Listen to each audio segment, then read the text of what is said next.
NBC's Rahema Ellis is outside the courthouse for us. With me here, criminal defense attorney and MSNBC legal analyst Danny Cevallos. Rahema, what's the latest from the courtroom? What do we know? What we know is that the defense attorney for the former Senator Bob Menendez, is now arguing before the court that this former senator should get less than the 15-year sentence that the prosecutors are recommending. In his argument, the attorney Fee said that a 12-year sentence would be a disservice and disregard for the entire arc of the senator's career, saying that he has spent almost half a century, 50 years in public service, providing services to the people in his community. And he pointed out where the senator came from, that he came from Cuba to the United States with very little and rose to one of the most powerful men in the Senate. And again, saying that a sentence longer than 12 years would be a disregard for the entire arc of his career. The judge chimed in and said, well, this certainly is the other end of that arc. The defense attorney is still making his argument before the court, hoping that the judge will be lenient. He said, we hope that you will urge or you will show some compassion for this senator who's now 71 years old and for all of the things that he had done in his life in service to his community. Over and over again, he pointed out that over 100 people had presented letters in support of Menendez and support of him receiving leniency. It is unclear what the judge is going to do. We should point out that earlier today, 2 co-defendants in this case were also sentenced. One got 7 years and a $1.75 million fine. The other was sentenced to 8 years and a $1.25 million fine. And the judge saying in all of this that these crimes were really unthinkable in terms of attempting to and bribing a United States senator. So, Chris, this is ongoing as we speak. The senator is hoping that he gets a lesser sentence, but the prosecution is asking for a decade or more. Chris? So should we read anything, Danny, into the fact that Fred Davies and Will Hanna got 7 and 8 years? And what will the judge consider when he's making his decision about sentencing Bob Menendez? Yes and no, because they are defendants who are similarly situated. And the federal sentencing guidelines do require courts to take that into consideration. Let me just give you an idea of how chaotic federal sentencing is. Probation calculated the highest end of the guidelines range here at 30 years.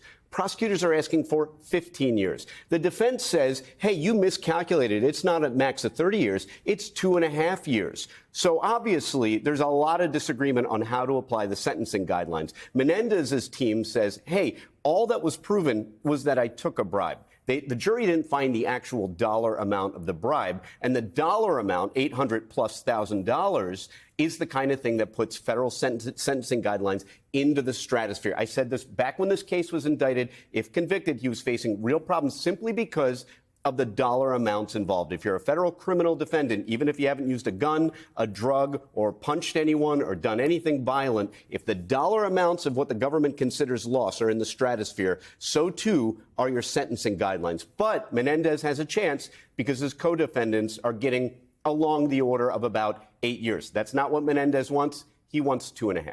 All right, let's talk about another possibility. Menendez seeking clemency from President Trump. He's been advised, apparently, to go directly to the president. According to a person who's familiar with the argument, the crux of his argument is that he's been politically targeted by DOJ, which is something President Trump has talked about in his own case, and he's talked about in pardons for other people. If you were his defense attorney, does that look like a good fallback position to you? I would give the exact same advice in light of the fact that in the last 2 or 3 weeks, there have been thousands of pardons issued by both Biden and President Trump. Who in their right mind would ever go through the office of the pardon attorney again? That is a totally separate way. The way you're supposed to ask for a pardon, it takes years. You usually have to already be serving a sentence. Why do that when you can take a postage stamp, stick it on an envelope, send it to the White House, and who knows what'll happen? But either way, if it does happen, it'll happen fast, because I imagine Trump is presented with the idea, he decides to pardon. That happens in a matter of minutes. Everyone else who gets in line with the office of the pardon attorney, which is this rarely known office that processes all these pardons. It's not necessary. The president could handle them all himself, but that is the way it's normally done. Who in their right mind would even bother with them anymore and wait years and get in line and get assigned a number like you're at the deli? They assign numbers, you wait forever. Just write directly to the White House. If you're Bob Menendez, they'll take your call, they'll read your letter. You've got a better shot than you ever would with the formal, official means of getting a pardon. When we go back to the more traditional system, Bob Menendez's wife, Nadine, also has a trial coming up. She had a cancer diagnosis, so things got pushed back. But where does that stand? Well, that's going to be, I mean, if you're her attorneys and you're looking at how the outcome of this case went, both in terms of the trial and sentencing, and you're going to wait and see what Bob Menendez gets because he's the most closely situated to Nadine. I mean, there is some argument to be made that the receiver of the bribe is in a slightly different position than the one making the bribe, but really at the end of the day, the sentencing guidelines are going to be pretty close. And Nadine Menendez needs to think about whether she really wants to go to trial using this trial and this sentencing as a bellwether to inform her decisions. The sad reality for most criminal defendants in federal court is there's an almost 95% chance that you're either going to plead guilty or be found guilty after a jury's verdict. The strategy, Rahima, seems to be continuing inside the courtroom. My understanding is that the argument that Bob Menendez's lawyer is making has to do with the work he did after Hurricane Sandy, after Hurricane Maria. The argument being obviously, right, this is somebody who has done a lot of good. Whatever he may have been convicted of, he has served long and well.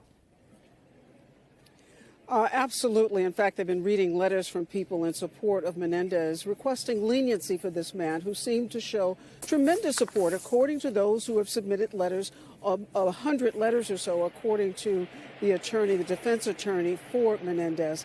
And this is a man who served on the Senate Foreign Relations Committee, on the Banking and Finance Committee, who has been a member of the political community for almost half a century, 50 years, before he ends this storied life in politics, coming from nothing, as his defense attorney is saying, coming from Cuba with very little to account for, and rising up and calling him, in a sense, the essence of what the American dream is all about.